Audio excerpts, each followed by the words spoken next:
구원에 대한 분명한 이해를 갖지 못한 자들이 한번 구원은 영원한 구원이 아니다라며 갑론을박을 하는 것을 간혹 보았습니다. 그 말은 하나님은 줬다가 뺏는 분이기도 하시다는 말인데 오늘은 이것에 대한 말씀을 나누도록 하겠습니다. 너희는 그 은혜에 의하여 믿음으로 말미암아 구원을 받았으니 이것은 너희에게서 난 것이 아니요 하나님의 선물이라. 말씀을 나누기 전에 구원은 하나님의 은혜고 믿음으로 인해 받는 것이라는 사실을 잘 알고 있어야 합니다. 그렇다면 구원의 조건에 대해서도 살펴봐야겠네요. 내가 만일 내 입으로 예수를 주로 시인하며 또 하나님께서 그를 죽은 가운데 살리신 것을 내 마음에 믿으면 구원을 받으리라. 보시는 것처럼 구원의 조건은 두 가지이고 이것을 믿음으로 말미암아 된 것이라고 하셨고 그 믿음은 사람이 말씀을 들음으로 인해 난다고도 하셨습니다. 물론 구원이 하나님의 선물이라는 것도 아셔야 합니다. 일단 여기서 중간 점검을 하겠습니다. 하나님의 구원이 완전하지 않다거나 부족한 부분이 있음을 발견할 수 있습니까? 두렵고 떨림으로 너희 구원을 이루라고 되어 있다고 해서 구원의 불완전성을 주장하거나 사람의 노력, 흔히 말하는 성화가 뒤따라야 한다는 주장은 이치에 맞지 않습니다. 그건 하나님으로부터 온 것 중에 완전하지 않은 것이 있다는 말밖에는 되지 않습니다. 그래서 이는 받은 것을 알고 의심하지 않으며 견고하게 하라. 그리고 온전하게 지켜내라는 것으로 여길 줄 알아야 합니다. 그러므로 믿음은 들음에서 나며 들음은 그리스도의 말씀으로 말미암았느니라. 다시 언급하지만 여기서 들음이 귀를 통한 청취만을 의미하지 않습니다. 그렇게만 여긴다면 그것이 바로 주일에 열심히 교회 나가 빠지지 않고 설교 좀 듣는다고 해도 전혀 믿음이 생기지 않는 이유이기도 합니다. 이론은 빠삭한데 실기는 빵점일 때 이런 일이 생긴다는 것. 마음이 콩밭에 가 있다는 비유가 너무 적절한 표현이 아닐까 싶네요. 자기 얼굴을 보고 돌아서 잊어버리는 거울 올리와 마찬가지로 말씀도 한쪽 귀로 듣고 나머지 한쪽으로 흘려보내고는 잊어버립니다. 게다가 말씀대로 살아낼 생각조차 하지 않으니 믿음이 생길 이유가 없습니다. 그냥 믿습니다라고 잘 외치면 믿음이 좋은 사람으로 보여진다고 여길 뿐입니다. listen, hear와 같이 방법이야 무엇이든 간에 마음에, 영에, 의식에 말씀이 없다면 들은 것이 아닙니다. 구원의 조건은 이와 같이 말씀을 들음으로 인해 마음으로부터 믿음이 생겨 구원에 이르는 두 가지 조건을 충족해야 하고 그때부터 하나님의 잃어버린 생명관계가 시작되는 것을 알 수 있습니다. 조건이니 충족이란 말이 마치 어떠한 형식을 갖추어야 하는 것처럼 보일 수 있는데 내 입으로 예수를 주로 시인하며 또 하나님께서 그를 죽은 자 가운데서 살리신 것을 내 마음에 믿으면을 지칭한 것이니 새겨서 듣기 바랍니다. 그리고 이해를 돕기 위해 성경에서 언급하신 의에 대한 말씀도 몇 가지 함께 보도록 하겠습니다. 칭의니 성환이라는 명칭들은 그다지 중요하지 않습니다. 아무리 성경을 의역이나 직역을 해서 거기에 멋진 단어를 갖다 붙인다고 해도 그 뜻을 아는 것과는 별개인 것 같습니다. 하나님의 사랑을 모르면 성경은 그냥 활자일 뿐입니다. 우리가 아직 죄인 되었을 때 그리스도께서 우리를 위하여 죽으심으로 하나님께서 우리에 대한 자기의 사랑을 확증하셨느니라. 그러면 이제 우리가 그의 피로 말미암아 의롭다 하심을 받았으니 더욱 그로 말미암아 진노하심에서 구원을 받을 것이니. 의롭다 하심의 배경이 되는 것은 예수님의 십자가 사건으로 인한 피 흘림이 선행되었고 그것이 기본 바탕에 깔려 있다는 것을 알 수 있습니다. 구원의 두 가지 조건에서도 이 십자가 사건으로 인해 흘리신 예수님의 피에 대해 알고 그분을 예수님을 주로 시인하고 하나님께서 그를 죽은 자 가운데 살리신 것을 믿음으로 인해 구원을 받는다고 하신 것입니다. 즉, 그 믿음으로 인해 하나님께서 의롭다 칭하신 것을 알면 됩니다. 그러므로 우리가 믿음으로 의롭다 하심을 받았으니 우리 주 예수 그리스도로 말미암아 하나님과 화평을 누리자. 그리고 구원이 하나님의 선물이듯 의는 결코 율법이나 사람의 행위로 된 것이 아님을 다음 구절을 통해 확인할 수 있습니다. 그리스도 예수 안에 있는 속량으로 말미암아 하나님의 은혜로 값없이 의롭다 하심을 얻은 자 되었느니라.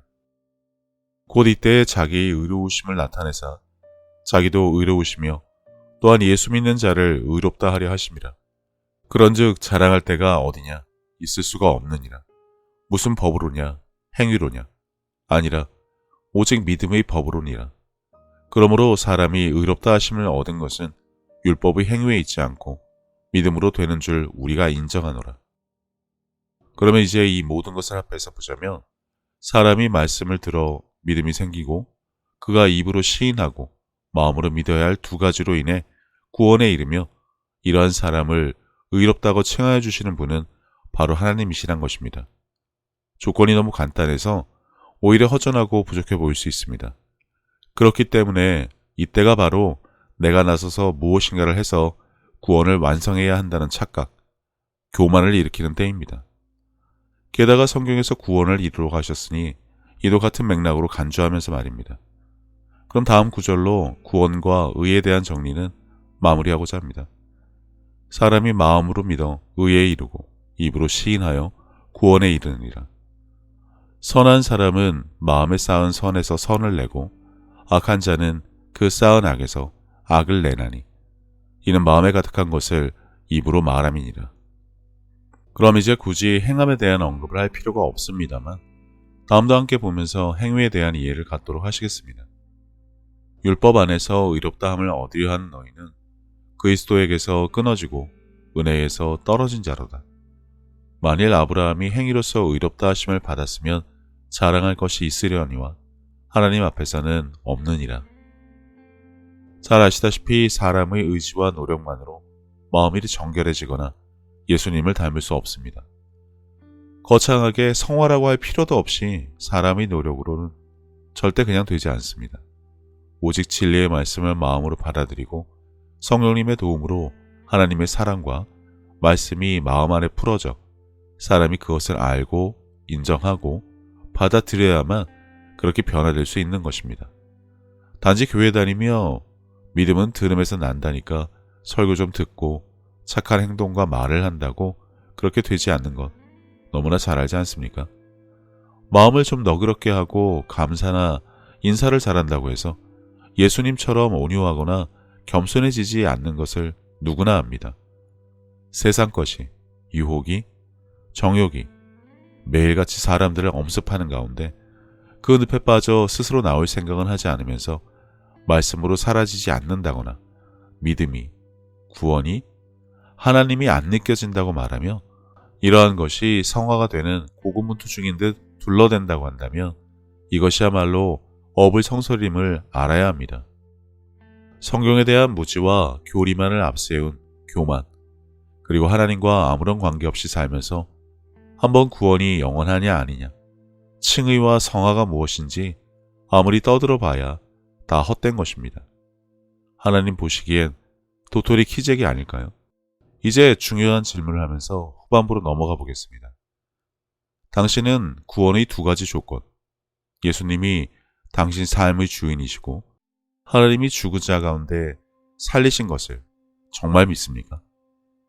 주는 그리스도시요 하나님의 아들이시란 고백이 삶에서 보여집니까?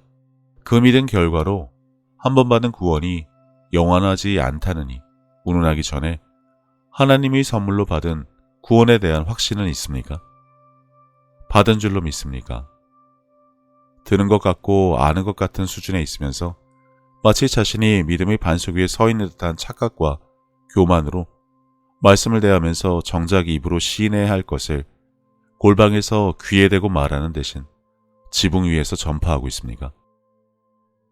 볼지어다 내가 문 밖에 서서 두드리노니 누구든지 내 음성을 듣고 문을 열면 내가 그에게로 들어가 그와 더불어 먹고 그는 나와 더불어 먹으리라. 문을 연다는 것, 그분을 삶의 주인으로 받아들이기로 결단하는 것조차 어려운 것은 세상의 유혹과 즐거움, 자랑거리에 머물러 있으면서 마음 한켠에 말씀을 두려고 하는 두 가지 마음을 품은 것인데 그렇게 하면서 영적인 부분을 이해하고 그 안에서 성장하고 변화되기를 바라면 안 됩니다. 우리가 보고 들은 바를 너희에게도 전함은 너희로 우리와 사귐이 있게 하려 함이니 우리의 사귐은 아버지와 그의 아들 예수 그리스도와 더불어 누림이라. 복음을 전하는 이유가 포교, 개종, 교인 숫자 늘리기 아닙니다. 더불어 누림이라는 오묘한 뜻을 알아야 합니다. 원래 그랬으니 지금부터 다시 또 그렇게 함께 누리면서 지내자로 여기면 단순하지만 정확한 표현이 되겠습니다. 이와 더불어 예수님께서는 이 땅에 오신 목적에 대해 다음과 같이 명확하게 알려주셨습니다. 복음을 전해야 하는 이유에 대해서도 알 수 있는 구절입니다. 예수께서 이르시되 내가 다른 동네들에서도 하나님의 나라 복음을 전하여야 하리니 나는 이 일을 위해 보내심을 받았노라 하시고, 도둑이 오는 것은 도둑질하고 죽이고 멸망시키려는 것뿐이요 내가 온 것은 양으로 생명을 얻게 하고 더 풍성히 얻게 하려는 것이라. 혹시 예수님께서 내 마음을 다하고 목숨을 다하고 뜻을 다하고 힘을 다하여 주 너희 하나님을 사랑하라 하신 것이요 둘째는 이것이니 내 이웃을 내 자신과 같이 사랑하라 보다 더 큰 계명은 없다고 하신 것을 기억하십니까? 이에 임금이 대답하여 이르시되 내가 진실로 너희에게 이르노니 이 지극히 작은 자 하나에게 하지 아니한 것이 곧 내게 하지 아니한 것이니라 하시리니. 분명히 알아야 할 것은 믿음이나 구원 그리고 사랑에 대해 이야기를 할 때 그것을 육신의 감각이나 경험으로 표현하려고 해서는 안 된다는 것입니다. 굳이 보여지려고 노력해서 될 일이 아니라는 것이죠. 예수님이 언급하신 하나님과 내 이웃을 내 몸같이 사랑하는지 그 사람 삶의 열매를 보면 알 수 있다는 것입니다. 이는 하루아침에 바뀌지 않을 수도 있습니다. 당연하죠. 어린아이가 태어나자마자 다음날 어른이 되지 않는 것과 같은 이치입니다. 성장하다 보면 때로는 실패를 맛보거나 유혹에 기웃거리는 등 여러 가지 일이 있을 수 있습니다. 믿음의 성장, 영적인 성장도 마찬가지입니다. 간혹 죄와 잘못에 빠질 수 있습니다. 오히려 구원받은 뒤에 자기 멋대로 살다 하나님을 떠나는 경우도 많습니다. 그렇다고 해서 하나님이 구원을 무효화시키거나 빼앗거나 하지 않습니다. 하나님은 주신 선물을 빼앗는 그런 분이 아닙니다. 성경에 대한 무지는 바로 이런 것을 말하는 것입니다. 그분이 사랑이란 것, 사람이 삶의 경험을 통해 한 사랑으로 그분이 사랑을 짐작조차 할 수 없듯이 하나님이 사랑에 대해 전혀 모르면 구원은 영원하지 않다, 내 노력으로 완성을 해야 한다는 말을 성경을 인용하며 억지를 부릴 수밖에 없을 것입니다. 하나님은 완전한 것을 주시고 주신 것을 후회하시는 분이 아니란 것을 알아야 합니다. 하나님의 구원이 영원하지 않다면 사람의 죄와 행위 그리고 성화되기 위한 노력으로 사람에 따라 구원이 있고 없고가 반복되어야 한다는 말인데, 사람이 육신의 노력으로 예수님처럼 된다는 것이 말이나 될 소리인가요? 어불성설도 이런 어거지가 없을 것입니다. 그렇다면 하나님은 예수님의 십자가 죽음과 부활도 무효화시키셔야 합니다. 기껏 아들을 줘서 죄를 없애주었더니 너희들은 고작 이렇게밖에 못하냐면서 말입니다. 은혜와 선물을 자신의 생각과 지식 수준에서 판단하니 이런 사단이 나는 것입니다. 오죽하면 사도 바울도 내 안에 두 가지 법이 있어 자신도 마음이 이랬다 저랬다 반복하기를 거듭한다며 자책을 했겠습니까? 사람이 육신 안에 있는 동안에는 어쩔 수 없는 것으로 여겨야 한다고 지난 영상에서도 나누었습니다. 사람이 구원을 받고도 죄를 지을 수 있습니다. 하지만 구원받고 거듭난 것은 육신이 아닌 영이란 이해가 없으면 분명 그들은 눈뜬 소경일 뿐이라 육신의 노력을 더하려 할 것이고 구원받고 어떻게 죄를 지을 수 있냐며 정죄의 자리에 올라갈 것입니다. 카톨릭과 이슬람은 구원에 대한 확신이 없다고 하는데 기독교도 그런 자리로 억지로 끌어내려져야겠습니까? 세상 사람 모두가 외판 영업을 해서 실적으로 자신을 평가하고 자랑하는 것에 익숙해지니 노력과 행위의 결과로 먹고 산 삶에 익숙해져 성경을 자신의 수준으로 낮추고자 하는 악의적인 의도가 아니라면 어린아이와 같이 되지 않고서는 천국에 갈 수 없다는 예수님의 말씀과 하나님은 그림자도 없으시고 영원토록 변치 않으신다는 것을 믿는 자부터 우선 되어야 할 것입니다. 사람이 무엇으로 구원의 열매를 알 수 있습니까? 어떻게 예수님이 당신 안에 계시다는 것을 확증할 수 있습니까? 죄를 짓지 않으면? 교회 열심히 다니고 성경 자주 읽고 헌금 많이 하면 그것이 열매인가요? 두렵고 떨림으로 구원을 이루어가야 한다는 말이 하나님이 선물로 주신 구원이 무슨 조립식 장난감이라 내가 죽을 때 완성품을 만들어가야 한다는 말로 여겨서는 안 됩니다. 육신의 노력으로 믿고 구원받았다는 착각에 나머지 선행을 덧붙인다고 그게 구원의 완성처럼 생각해서는 안 된다는 것입니다. 하나님께서 주신 모든 것은 완전하고 완벽한 것뿐입니다. 예수님을 생각해 보시면 되겠습니다. 무엇 하나 더하고 빼거나 보충할 것이 있는 그런 수준의 불완전한 것이 아닙니다. 구원도 마찬가지고 이것은 진행 중이 아닙니다. 완성입니다. 그렇게 여기지 못한다면 그것은 혹시 내가 선물로 받은 구원을 내 죄로 인해 잃거나 빼앗아 가시면 어쩌나 의심하고 두려워하는 것밖에 되지 않습니다. 문제는 하나님에게 있는 것이 아니라 그것을 받고도 그 가치와 의미를 모르는 자들에게 있는 것입니다. 믿지 못한다는 것은 내가 무엇인가를 해서 완성해야 한다는 것은 애시당초 믿지 않았다는 것을 반증한다는 사실을 깨달아야 합니다. 성령 충만함을 받으라는 것이 성령이 따로 있고 성령 충만함이 따로 있어 각각 받아야 하는 것이 아니라고 여러 번 다른 영상에서 언급했습니다.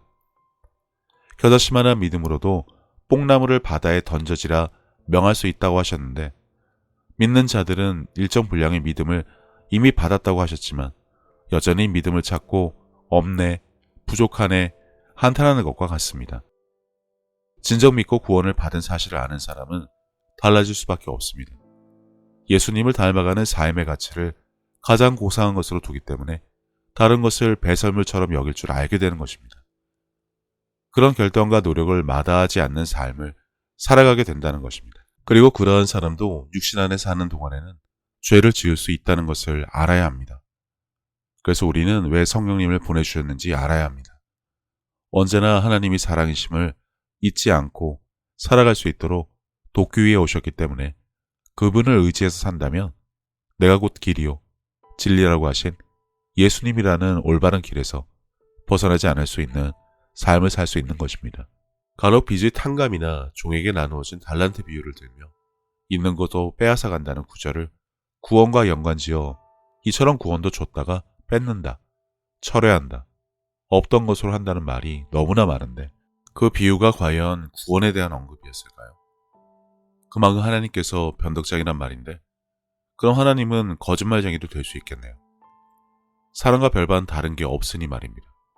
정작 달란트 비유는 슬기로운 5천의 이야기 뒤에 나온 것이고 끝부분에 가서는 이런 말씀이 연속해서 나옵니다. 내가 줄일 때에 너희가 먹을 것을 주었고 목마를 때에 마시게 하였고 나그네 되었을 때에 영접하였고 헐벗었을 때에 옷을 입혔고 병들었을 때에 돌보았고 옥에 갇혔을 때에 와서 보았느니라.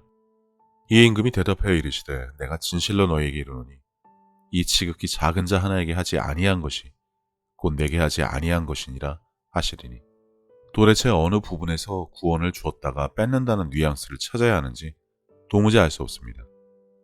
빚 탕감 이야기도 마찬가지입니다.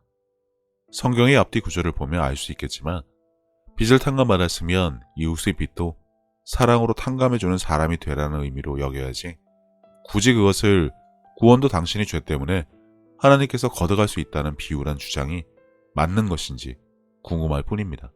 하나님의 선물들과 부르심에는 뜻을 돌이키는 일이 없느니라. 이 구절의 여러 번역본을 보면 다양한 표현이 있지만 이런 뜻입니다. 구원받은 크리스천 중에는 목사였다가 무속인이 된 사람도 간혹 있다고 합니다. 하나님이 그 사람을 떠난 것이 아니라 그와 하나님을 버리고 떠났고 하나님의 사랑과 예수님의 희생은 물론 선물로 주신 완전한 구원조차 무가치한 것으로 여겼기 때문에 훗날 그가 어떠한 상을 마주할지 암담할 뿐입니다. 성령 충만함을 받으란 말이 방언이라는 영의 기도를 통해 성령 충만하게 되도록 노력하고 유지하라는 명령으로 알아듣는다면 구원에 대해서도 마찬가지 의미로 받아들여야 합니다. 온전하지 못하니 따로 구하거나 노력으로 이루어내려는 말도 안 되는 일에 공연한 시간 낭비를 하지 말아야 합니다. 하나님은 사람들이 구원이 영원하네 아니네 떠드는 것에 아무런 관심이 없으십니다. 땡땡주의 사상이 어쩌네 하면서 수도 없이 자기들끼리 만들어낸 교리를 서로 비난하며 자신이 신봉하는 것을 따라다니는 자들에게도 마찬가지십니다. 그럼 심판날 무엇을 가지고 셈을 하실까요? 교회 개근한 것? 성경 몇 번 읽은 것? 전도 많이 한 것? 예배당을 얼마나 크게 지었나? 출석 교인이 몇 명이냐? 착한 일을 몇 번 했나? 구원을 완성시켰느냐? 말씀과 관련한 책을 몇 권 출간했나? 그냥 봐도 이런 것은 아닐 것 같습니다. 만약 심판대에서 이런 일이 일어난다고 가정해 보겠습니다. 믿음이나 구원도 그렇고 더더욱 예수도 그렇지만 생명과 경건에 속한 완전하고도 완벽한 모든 것을 이미 다 주었는데 무엇을 또 완성하려고 그리 애를 쓰며 살았니? 내가 받은 내 선물이 너한테는 그렇게 부실하고 부족해 보이든? 그래 뭐 그렇다 치고 하나님과 내 이웃을 내 몸처럼 사랑했느냐? 예수를 내 구주로 삼고 살았느냐? 예수의 멍에를 메고 함께 걸었느냐? 믿음으로 무엇을 해봤느냐? 성령과 함께 무엇을 했느냐? 복음은 전해봤느냐? 생명책에 이름이 기록된 것이 기쁜 적은 있었니? 내 십자가를 지었느냐? 말씀에 따라 살았느냐? 병든 자에게 손을 올려본 적은 있느냐? 내 부모를 공경하였느냐? 왜 조용하니? 그만 물어볼까? 정리해보면 하나님이 주신 구원은 영원한 것입니다. 설사 사람이 마음으로 믿고 입으로 시인하여 받았음에도 불구하고 결국 그것을 부인하거나 버리고 떠난다 하더라도 말입니다. 그 사람의 문제를 여길 일이지 하나님께서 주신 것에 대해 왈가왈부할 이유가 전혀 없는 것입니다. 사람이 두렵고 떨림으로 구원을 이루라는 표현을 언제라도 철회될 수 있는 것으로 여겨 혹시나 하는 불안감으로 지내란 말이 아니란 것입니다. 그것은 혹시나 나의 욕심과 세상의 유혹에 빠져 구원을 소중히 여기지 않고 허랑방탕한 생활을 하지 않도록 주의를 해야 한다는 것입니다. 하나님께 선물로 받은 것을 하찮은 것으로 여기는 사람이 되어서는 안 된다면 온전하게 지켜내는 것도 마땅한 것입니다. 심판대의 각자가 자칭 성화를 통해 완전한 구원을 이루었는지를 따지는 것이 아니라 구원받고 거듭난 영적인 삶을 통해 하나님과 이웃을 사랑하며 어떠한 열매를 맺으며 살아왔는지 보신다는 것입니다. 하나님은 결코 시험하시는 분이 아니라는 것을 안다면 받은 내가 어떻게 완성하는지 보자라는 심보로 배선을 끊지 못하면 터지는 시한폭탄을 준 것으로 착각해서는 안 됩니다. 예수님과 멍에를 메고도 곁눈질을 할 수 있습니다만 그분과 함께 갈 수밖에 없습니다. 구원도 믿음도 마찬가지입니다. 완전히 사람이 달라질 수도 있고 양심의 가책을 예전보다 더 많이 받아 그전보다 죄를 덜 짓고 살며 처음에는 잘 안 되더라도 말씀에 따라 살려고 하는 무던한 노력을 시작할 수도 있지. 믿고 구원받았으면 각자가 천국의 티켓을 가진 것으로 여기고 그때부터 자기 마음대로 살면 안 된다는 말도 어불성설입니다. 이것은 종교행위를 강요하는 것일 뿐 그 사람은 믿음으로 구원받은 사람이 아닙니다. 단지 그런 것으로 여겨 착각하는 것뿐입니다. 믿고 구원받은 사람의 삶은 예전과 같을 수 없습니다. 하지만 그럼에도 불구하고 중간에 변심하거나 낙담하여 포기하거나 세상적인 것에 빠져 변화와 성장의 과정에 경중의 차이는 있을 수 있다는 것도 인정할 수 있어야 할 것입니다. 하나님은 사람을 만드실 때 자유의지를 주신 것을 안다면 말입니다. 하나님으로부터 받은 것, 온 것은 어떠한 것이든 완벽하고 온전한 것뿐입니다. 성경을 보며 문자적인 해석이나 이해를 통한 지식의 옳고 그름을 논하기 전에 하나님에 대해, 그분이 사랑에 대해, 그리고 그분과의 관계에 더 관심을 두고 살며 하나님과 이웃을 내 몸같이 사랑하며 하나님이 기뻐하시는 열매들을 맺는 크리스찬들이 되기를 바랍니다. 예수님께서는 내 마음을 다하고 목숨을 다하고 뜻을 다하고 힘을 다하여 주 너의 하나님을 사랑하라 하신 것이요. 둘째는 이것이니 내 이웃을 내 자신과 같이 사랑하나 보다 더 큰 계명은 없다고 하셨습니다. 생각해보면 믿는 사람들은 이미 하나님께 받은 것이 너무나 많은 것을 아는 자들입니다. 예수님을 통해 죄사함과 구원을 받은 것부터 시작해서 살아 숨을 쉴 수 있는 공기와 바람, 맑고 푸른 하늘과 마실 물, 그리고 땅과 그 위와 아래의 많은 것들, 이미 오래전부터 내 주변에 있어 왔으니 당연한 것으로 여기며 우리는 여전히 값없이 공짜로 받아 그것들이 감사함을 잊고 살기는 했지만 그런 것 말고도 하나님으로부터 받은 사랑과 평안에 대해 생각하자면 끝이 없습니다. 하지만 사람은 하나님으로부터 받은 그 많은 은혜를 갚을 방법이 없습니다. 그래서 하나님께서는 내 이웃을 내 몸같이 사랑하는 것으로 그것을 대신 갚으라고 하신 것인지도 모릅니다. 그리고 지극히 작은 자에게 한 것이 곧 하나님께 한 것이라고 하셨으니 그분의 은혜를 알고 그분을 닮아가는 삶을 살아가야 한다면 지금 내가 살아가는 삶의 방향이 하나님과 나의 이웃을 사랑하는 올바른 길 위에 있는 것인지 한 번쯤 점검해 봐야 하지 않나 싶습니다. 이와 같이 하나님의 뜻, 그분이 기뻐하실 일이 무엇인지 알고 내게 주어진 소명을 다하기 위해 끊임없이 힘쓰고 노력하는 것도 크리스찬들이 마땅히 해야 할 일이 아닐까라는 생각을 해봅니다. 이제는 세상 유행에 따라 요동치던 내 마음을 모두 내려놓고 혼자서 하나님의 뜻을 헤아리는 시간을 가져보시기를 권해봅니다. 하나님은 세상 모든 사람들을 사랑하십니다. 그렇기 때문에 당신이 사랑받기에 마땅한 사람인 것처럼 당신의 가족도 이웃도 그분에게는 마찬가지로 소중한 자녀들입니다. 당신이 어려운 상황을 겪었을 때 하나님께서 당신의 삶에 관여하실 수 있도록 마음의 문을 열고 그분을 신뢰하며 동행하는 삶을 살아왔듯이 이제 당신도 다른 사람들에게 먼저 다가가서 손을 내미는 귀한 삶이 되어주시기를 바랍니다. 예수님께서 주신 새 계명, 서로 사랑하라. 저도 늘 제 자리에서 최선을 다하여 섬기고 사랑하며 살도록 하겠습니다. 감사합니다.